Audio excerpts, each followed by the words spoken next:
स्वज 5 साल भाई साहब राम की वर्सी जे मौके ते हित घर से आए। उन्हें सन उन्हें शख्स पराड़की साहब में रही करे जेड़े किस्म की सेवा कई, जेड़े तरीके से पे रहे हो, वो हकीकत में अगली साराहे नहीं आ। जे अंदर ही अंदर पंहिंजे मालिक के पुकारियो पे, अंदर ही अंदर उनके ध्यायो पे, अंदर ही अंदर उनके सिमरियो पे, कुछ बाहर न पे करियो। जेतरो के सदाई नाम में, ध्यान में, सिमरन में, जाप में सदाई लीनता रख। कहीं भी मौके पे, कहीं भी हालत में, कहीं भी वक्त पे उन्हें पंहिंजे सतगुरु जो द्वारो न छे। कदे भी उन्हें उतां दूरी कदे न बनती। भाई साहब राम की यह गाल हिकिड़े चङे नमूने गणी वेंदी आहे राड़की साहब जी हिस्ट्री में। तो जॾहिं कोई वक्त अहिड़ो आयो, माहौल अहिड़ो बणियो, दौर अहिड़ो थी गुज़रियो, जॾहिं राड़की साहब जे आस्थान खे ॼण कुछ वक्त लाइ बंद रखियो। उते माण्हू जी आमदफ़त कुछ रुकियल हुई। माहौल हालात जो कुछ अहिड़ो समो बणियो उन वक़्त सिर्फ 2 शख्स, एक भाई सावल राम, हिकिड़ो भाई सोमो, जन उहो तरण छॾियो। सदाई 3 सालनि ताईं सिर्फ 2 ॼणा उन मालिक जे दर ते वेही करे भी चौकीदारी कंदा रहिया, उन ते वेही करे पंहिंजी शेवा, पंहिंजी भावनाओं ते अर्पण कंदा रहिया। 3 सालनि ताईं जॾहिं ते कोई बि न हो, सिर्फ ये 2 ॼणा उते वेही करे उन मालिक जी दर जी बुहारी ॾींदा रहिया। हकीकत में वो अंदर ही अंदर पंहिंजो पाण खे पचाईंदा रहिया, अंदर ही अंदर पंहिंजो पाण खे उन मालिक सां मिलाईंदा रहिया। पर जीअं दरवाज़ा बंदि थिया त उन ॼण पंहिंजो मुख में बंदि करे छॾियो। असल ॻाल्हि इहा 3 सालनि ताईं जेको रहियो, वरी 3 सालनि ताईं पंहिंजी ज़बान में हिकिड़ो लफ़्ज़ बि न कजे। अंदर ही अंदर पंहिंजो पाण खे पचाईंदे, पुकारींदे तव्हांजो पंहिंजो पाण खे उन मंज़िल ते पहुचायो त सदाई पंहिंजे अखियुनि जे अॻियां उन सचे साईं खे साम्हूं ॾिसंदो ऐं पंहिंजे मालिक खे पाए करे इन संसार मां अॻिते वधण जे क़ाबिल बणे।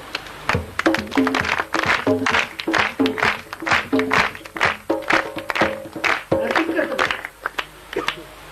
अहिड़ा मौक़ा कंहिं कंहिं खे नसीब थींदा आहिनि, कंहिं कंहिं जे पलव पवंदा आहिनि,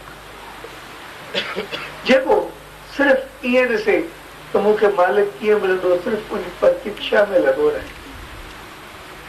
सिर्फ वरी वरी उनखे विहारींदो रहे तो मूंखे मिलंदो कीअं। इहे मौक़ा कंहिं कंहिं महान हस्ती खे मिलंदा आहिनि। हिकिड़ो शख्स तक़रीबन 16 सालनि ताईं पंहिंजूं अखियूं खोली वेठो, हिकिड़ो संत उतो ई तो खाए वेठो करे 16 सालनि में उन पंहिंजी अख बंदि न कई। हिकिड़े ॾींहुं ॿियो दरवेश आयुसि कि दरवेश घणी कर आराम कयो कर, थोरो वक़्तु तूं सुम्हियो कर।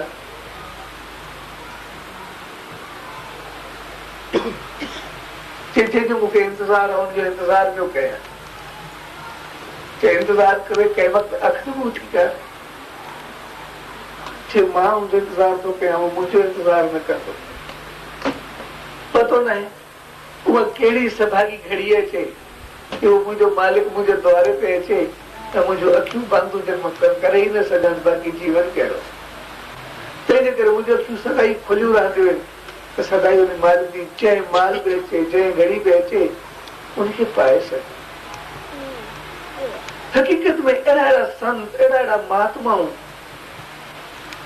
असांजी सुञाण भरिजी वेंदा, असांजी ॼाण भरिजी वेंदा। जॾहिं शहंशाह सतगुरु साईं सतरामदास साहब जन वाजके शहर में आया हुआ, उन वक़्तु टुंडियुनि जो जॾहिं सेसा जो प्रोग्राम रखियो त उन वक़्तु साईं जन जी ज़िंदगी जो बास्के शहर जो मिसाल आहे जिते हिक ई जगह ते उन्हनि तक़रीबन 32 घंटे असांजे भॻत कई।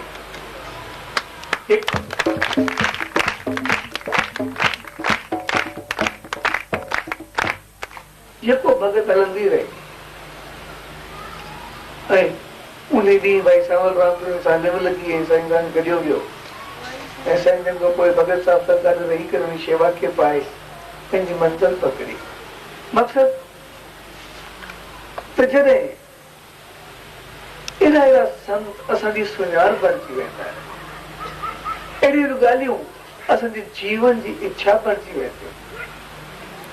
उनजी शेवा में उन रंग लाथो, उन संत वांगुरु कंहिं पंहिंजे 16 सालनि में हेठियूं बंदि न कयूं त कंहिं वक़्तु मुंहिंजो महबूब मुंहिंजे बाग ईंदो। हालात कहिड़ा बि बणिया, माहौल कहिड़ो बि बणियो, लेकिन भाई सावल राम राजपूत साहिब जो दर न चइजो ऐं उतां अची करे उन मालिक खे पाए करे वरी जॾहिं माचके में आयो त पोइ जेका हुन शेवा पहुती उन कई। पर वरी बि अॼु पूरे शहर में आस्थान में हिकिड़े संत जो बणियल आहे भाई सावल राम जो।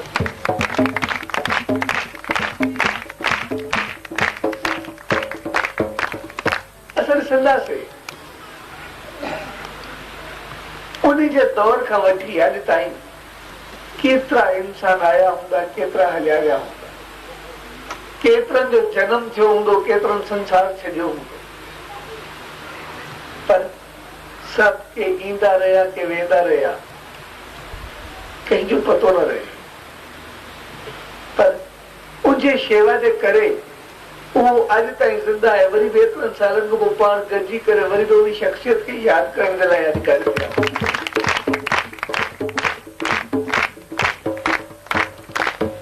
तो हक़ीक़त में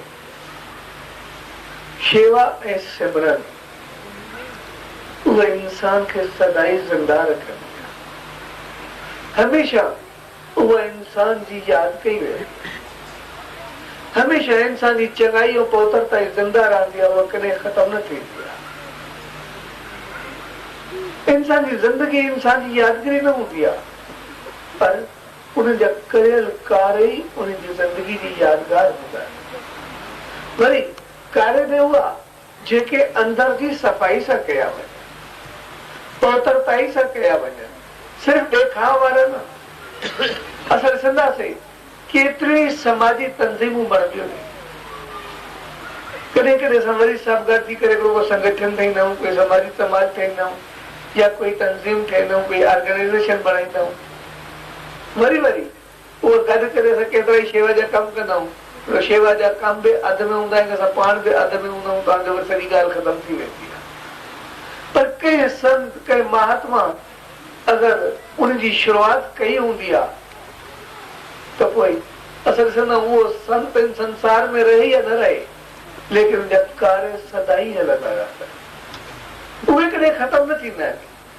कंहिं तंज़ीम कंहिं समाज कंहिं मुआशिरे जा कार्य ख़तम थींदा नी, त कंहिं संत जा कार्य ख़तम न थींदा आहिनि, उहे सदाई वधंदा रहंदा आहिनि। उनजो कारण सिर्फ़ु इहो हूंदो आहे जो जेकी असां कंहिं तंज़ीम या पाण कंहिं कार्य जी शुरूआत कंदा आहियूं, उहा सिर्फ़ु असांजी ज़ात ताईं महदूद हूंदी आहे। उनमें असांजी नेकी असांजी गिला भरियल हूंदी आहे। असांजो पंहिंजो को वजूद हूंदो ई न आहे, कॾहिं आहियूं कॾहिं न आहियूं, को पतो बि न आहे हूंदो।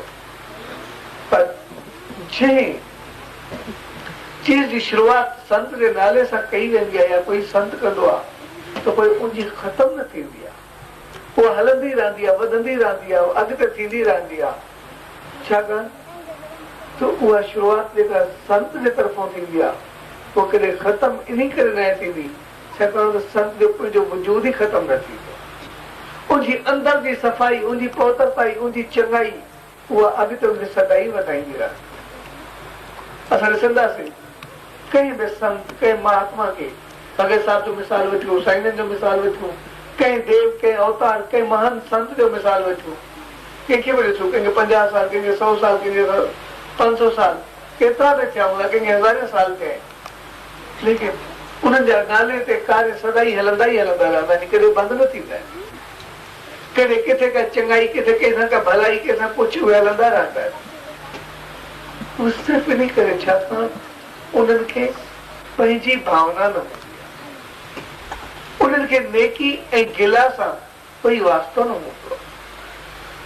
तंहिंजे करे इहे संतनि जा मेला वरसियूं मौक़ा असां सभिनी खे यादि ॾियारींदासीं त पंहिंजो पाण खे संभालियो, पंहिंजो पाण खे उजाड़ियो, पंहिंजो पाण खे रोशन कयो।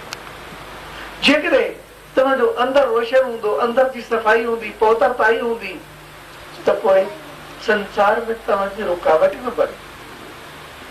तंहिंजे करे अॼु ॾींहुं असां सभिनी खे यादि ॾियारे रहियो आहे। जॾहिं खां भाई साहिब तव्हां ज़िंदगी ॾिसंदासीं केतिरा शख़्स आया हूंदा, केतिरा विया हूंदा, कंहिंखे यादि कोन्हे। कंहिंखे पीउ ॾाढो यादि हूंदा, कंहिंखे पंहिंजो वॾो ॾाढो यादि कोन्हे। पर इहे संत, इहे महात्मा असांखे सदाई यादि रहंदा, यादि इन करे रहंदा आहिनि छाकाणि उनजे जेको बि कुझु कंदा आहिनि उहो अंदरि जी सफ़ाई ऐं पवित्रताई कंदा आहिनि। ऐं पवित्रताई अंदरि जी सफ़ाई इंसान में तॾहिं ईंदी आहे जॾहिं उनमें सिमरन हुजे, उनमें शेवा हुजे ऐं उनमें सत्संग हुजे। इहे टे चीज़ूं असांजी ज़िंदगी खे संवारण जे लाइ कमु ईंदियूं।